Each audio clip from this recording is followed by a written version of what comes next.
Madam bus ஸ்டாண்டுக்கு எப்படி போனோம்?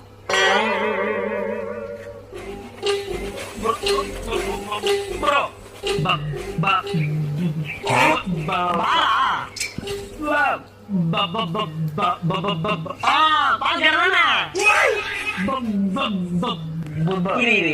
ப்ரோ நீங்க சொல்லுங்க.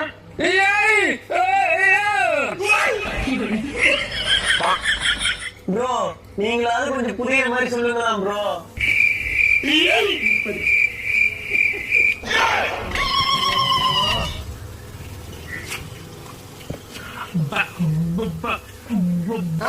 எனக்கு புரிஞ்சு போச்சு. பஸ் ஸ்டாண்டு தானே, வாங்க நான் காட்டுறேன். இப்படியே ஸ்ட்ரெயிட்டா போயிட்டு ரைட்